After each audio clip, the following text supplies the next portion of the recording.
Hi everyone, this lecture is going to cover chapter 22, which is acid-base balance. In this lecture, we're going to revisit pH, discuss some mechanisms that control pH of body fluid, and then we'll finish up with a discussion regarding pH imbalances. Surgery can have a profound effect on our surgical patient, whether it's preoperatively, intraoperatively, or postoperatively. There are situations that can occur that can put the patient in some sort of crisis, whether that is an acidotic crisis where their pH is too low or acidic, or an alkalotic crisis where their pH is too high or too alkaline. Some examples might be, say we have a patient preoperatively that has respiratory insufficiency or renal failure or is hypovolemic due to burns over their body or extreme vomiting and diarrhea or blood loss, right, due to a trauma. This can have a significant effect on blood pH and put the patient into acidosis. Intraoperatively, we could, the patient could experience hypothermia, right? It's very cold in there. We already talked about that before. So hypothermia can also lead to acidosis. Hormonal changes due to the stress of surgery can also lead to acidosis. When we do cardiothoracic surgery, we are going to clamp off the major vessels that we're working on. We're going to stop that flow of blood. This means that tissues aren't getting the oxygenation that they need, and they are going to go into that fermentation cycle, and they're going to be making lactic acid, right? And so lactic acid is going to increase the acidity of the environment of the body.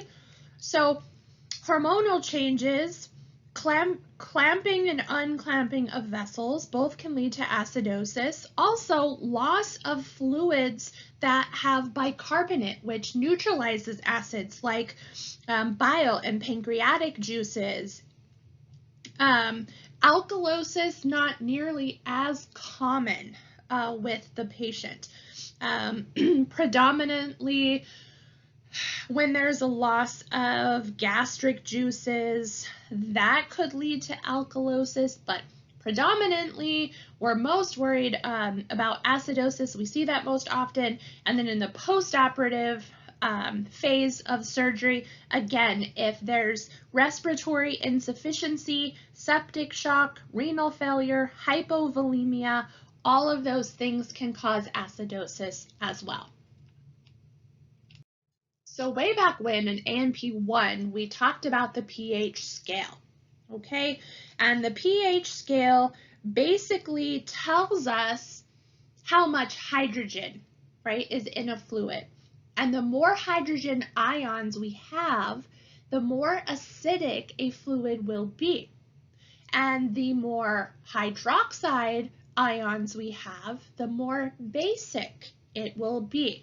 So remember that 7 is the neutral pH, and as the number decreases from there, we are increasing our hydrogen ions, and then as the number increases from 7, we are increasing our hydroxide ions, which means we're decreasing our hydrogen ions. Again, pH stands for that power of H, or power of hydrogen, okay? So it's a little quick review of the pH scale before we get started here. So this should be a review for us regarding normal blood pH, which we said is approximately 7.35 to 7.45. So it is just slightly on the alkaline side or basic side.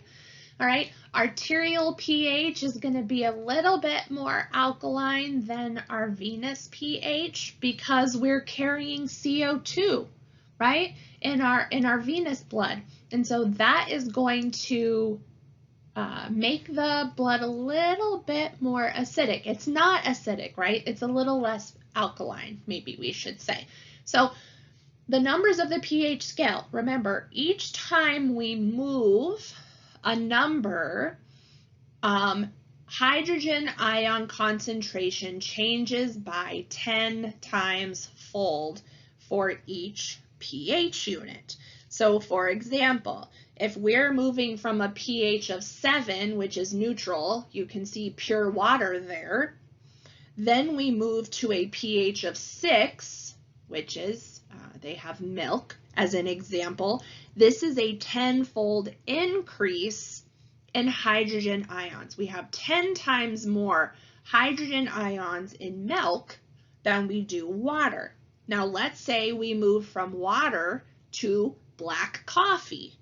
Okay, now we're going to have 10 times 10 of an increase.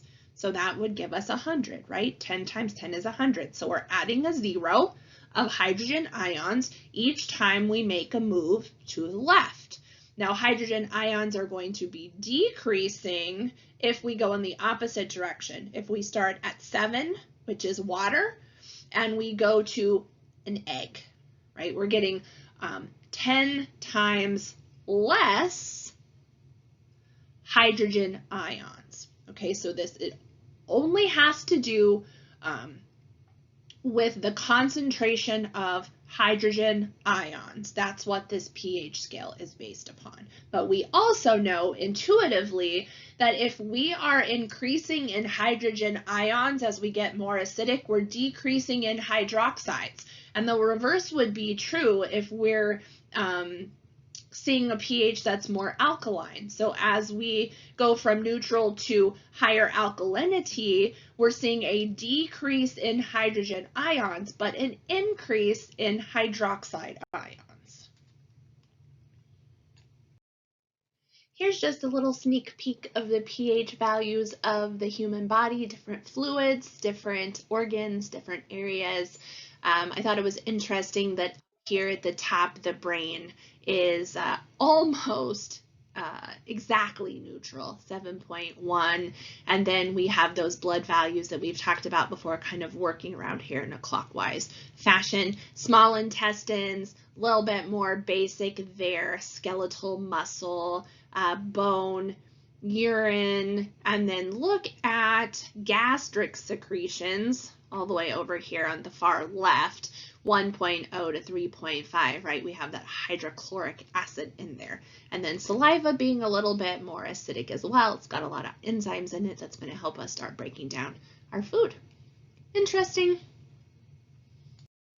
There are 3 homeostatic mechanisms that we're going to talk about that the body uses to regulate pH levels, and they do a remarkably amazing job at keeping our blood within this very small range of 7.35 to 7.45 pH, right? That we talked about before, that these ranges are so small, and the 3 systems that we're going to talk about are buffers, the respiratory mechanism, and the urinary mechanism, which we've already kind of talked about a little bit of those. So some of it should be a review, maybe just a little bit deeper dive into each of these.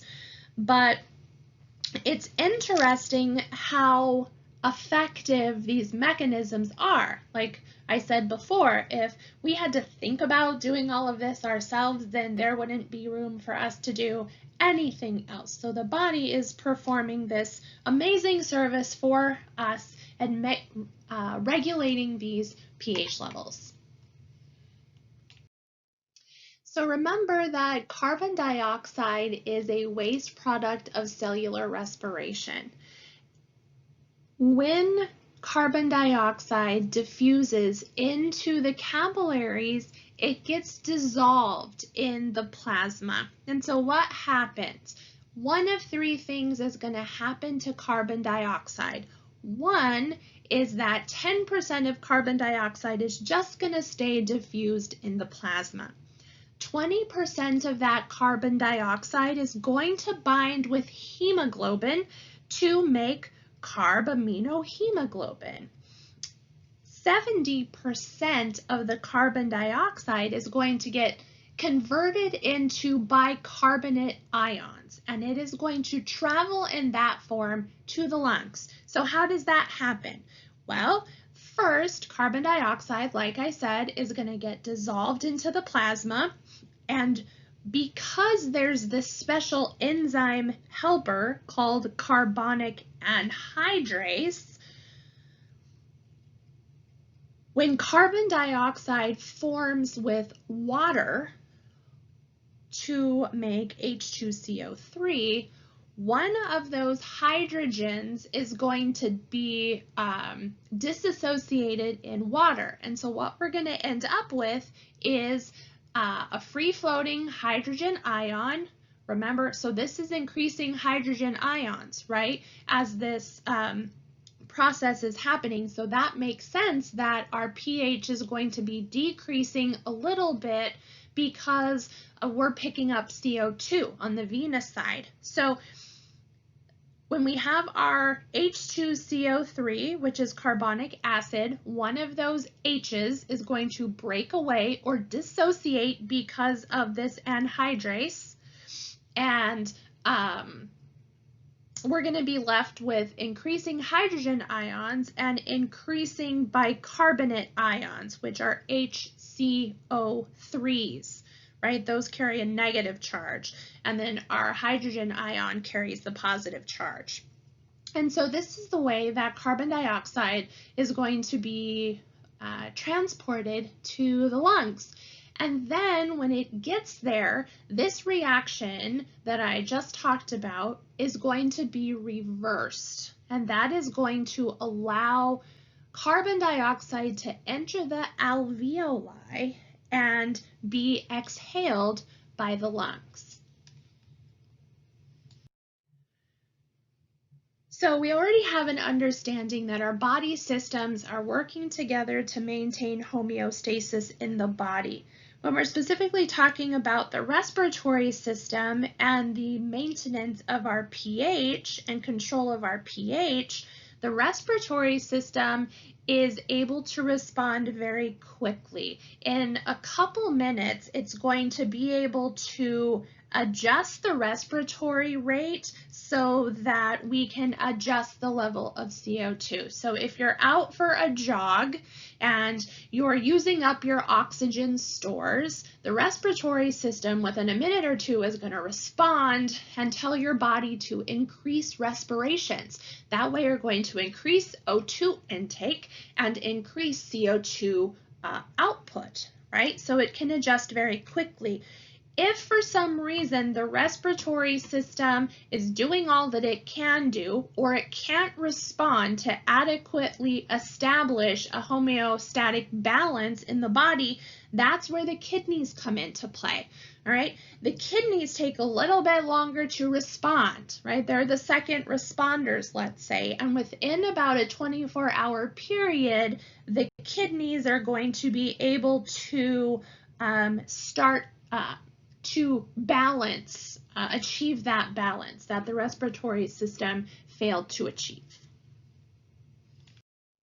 Now, buffers are these amazing little molecules that help to prevent a sharp change in the pH, a big swing towards acid, a big swing towards base, and so these buffers come into play to even the scale, if you will, because we want to keep that 7.35 to 7.45, and if we have a bunch of carbon dioxide dumping into the system, that's going to increase the acidity.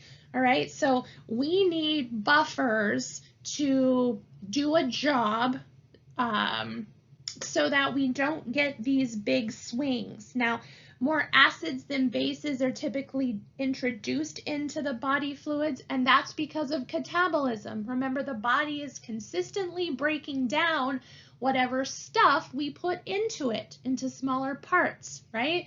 And that process of catabolism is going to produce acids, and these acids are going to enter the blood and that needs to be balanced. And so one of the mechanisms, right, we said that there were 3 mechanisms: the buffer mechanism, the respiratory mechanism, and the urinary mechanism. So here, specifically focusing on buffers.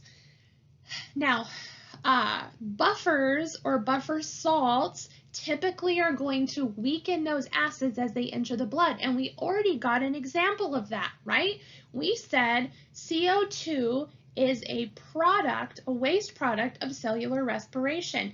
When that gets dissolved into the blood, that carbon dioxide is going to interact with water, and that is going to create carbonic acid. Okay, so now we have an increasing acidity, right? But then something happens, right?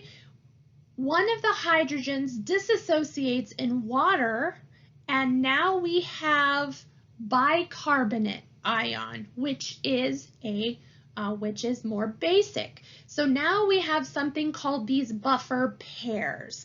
And a good example of a buffer pair is this sodium bicarbonate. If you have ordinary baking soda in your fridge or in your cabinet, this is what we're talking about here. So sodium bicarb is going to be a good example of one of the buffer pairs. It's more alkaline, and then carbonic acid, which is more acidic. And so these 2 molecules are going to work to create a balance in our pH level.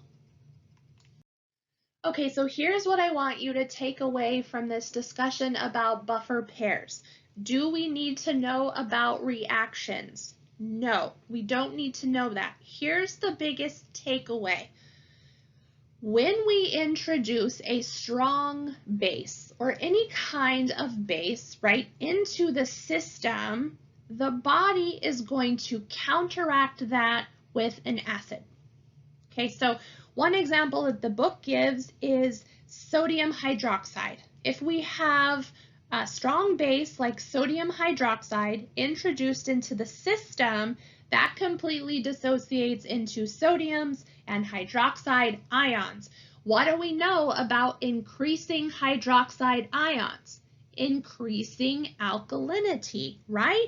So now here comes an acid, carbonic acid in this situation, and these 2 are going to combine, and that is going to reduce the levels of hydroxide ions. It's going to help balance out the system. Now let's look at the other side. We've already looked at it, right? And it's this image here. We introduce something acidic. Okay, CO2 binds with water. That gives us an acid, carbonic acid. What's happening here? We're increasing those hydrogen ions, right? There's more hydrogen ions. It's more acidic. So what's the body going to do?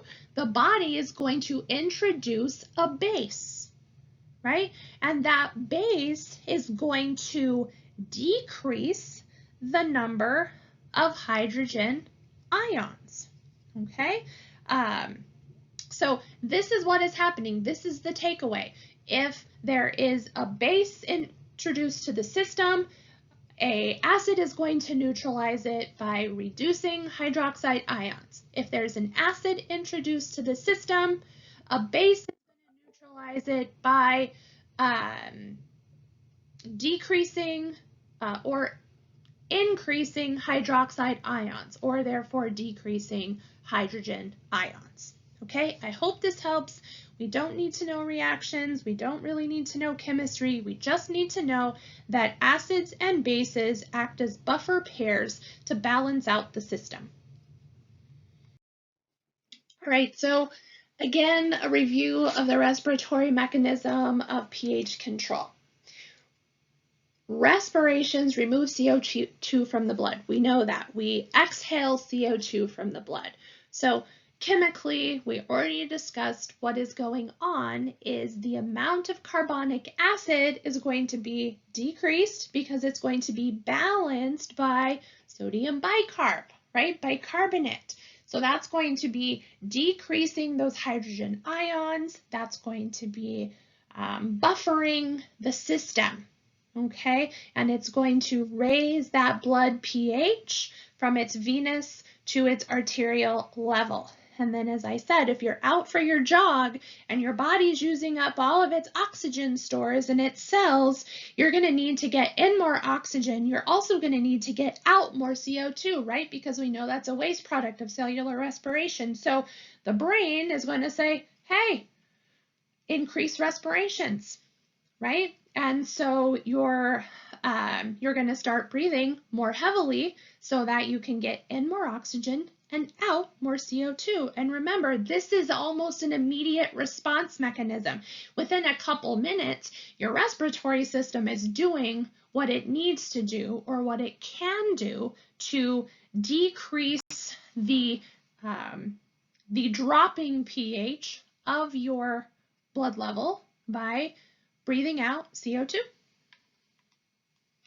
Lastly, and most importantly, probably is the urinary mechanism of pH control. We've already learned that the kidneys are very important in maintaining homeostasis, and pH is no different. All right, so again, kidneys are the second responders, but they're the best and last defense to maintain and regulate pH balance. So if the kidneys are failing, then the entire system is going to fail.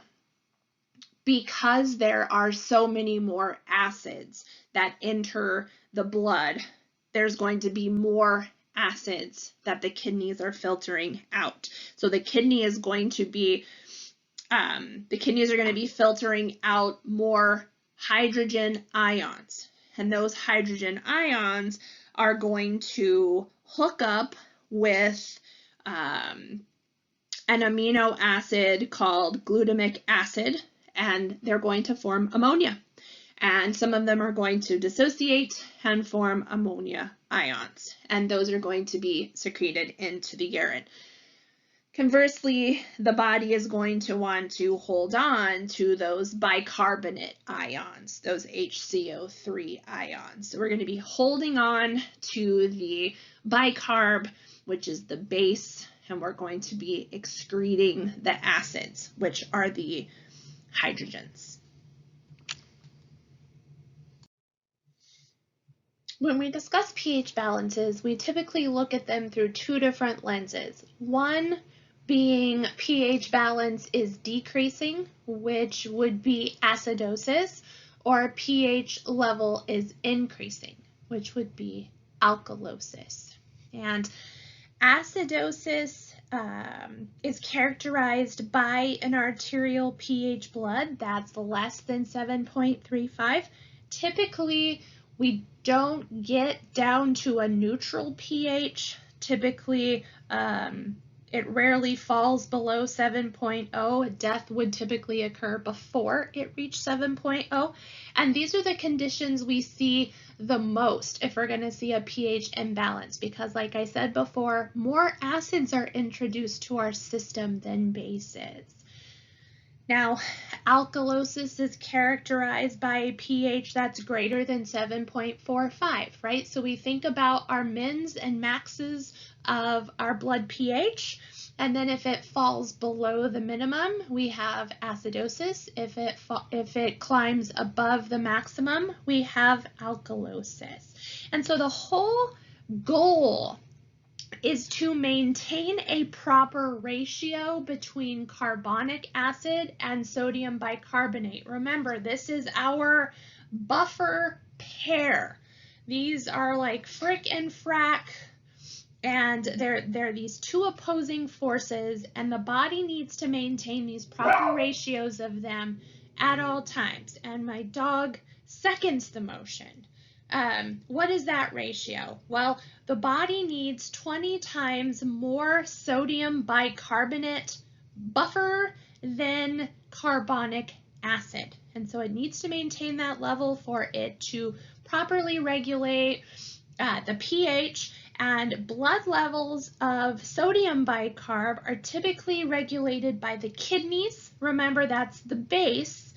and then carbonic acid typically regulated by the respiratory system or the lungs, and that's the acid. Remember, that makes sense because CO2, product of cellular respiration, diffuses into the blood, gets turned into carbonic acid, and then bicarb travels to the lungs, reverse reaction happens, and CO2 is exhaled. Okay, so that's kind of the overall gist of pH imbalance. Now we're going to review the two different types of disturbances in regards to pH imbalance. And the first one is metabolic, and then the second one is respiratory. So with a metabolic disturbance, what we're looking at here is a deficit or an excess of bicarbonate. So with metabolic acidosis, remember bicarb is a base. So if we don't have enough of it or a deficit, we're going to have acidosis, okay? And that could occur from renal disease or insufficiency, uncontrolled diabetes, or perhaps the ingestion of some type of poisonous substance. And then metabolic alkalosis, remember here we're too basic, right? Too much bicarb. So that means we're going to have an excess of bicarb if we're in metabolic alkalosis, and that could be a complication from severe vomiting or something called Cushing's syndrome. Okay. Secondly, respiratory disturbances. Remember, here we're talking about carbonic acid. So when you hear metabolic disturbance, think bicarb deficit or excess. You can reason your way through it. If there's not enough, we're too acidic. If there's too much, we're too basic. Now, the flip side, respiratory disturbances, we're talking about carbonic acid. If there's too much carbonic acid, then we have too much acid. The system is going to be too acidic. That could be caused by hypoventilation. We're not breathing out enough CO2. It could also be an increase in CO2 in our body for some reason, and our respiratory system is in distress and it's not able to blow off or exhale that CO2. It could also be caused by post-cardiac arrest or a decrease in oxygen. Now, respiratory alkalosis, not enough carbonic acid in the system to create a balance. So here we're talking about hyperventilation. Remember when we watched the video and he was talking about if you're hyperventilating, somebody gives you a bag and you breathe into it, that's because you're going to be inhaling some of that lost CO2, so that's going to help you. It could also be a result of anxiety or overventilation. Over or under ventilation could happen if we have a patient that can't breathe for themselves and we're breathing for them using a machine. Could also be something is going on with the liver. Okay, there's going to be some sort of increase in O2 being burned up. And this also makes me think of hyperthermia. With hyperthermia, we are going to see an increase of CO2 in the body because there's going to be an increased metabolic rate and the cells are going to be working overtime. So they're going to be producing more CO2 as well. So that's the difference between metabolic and respiratory disturbances.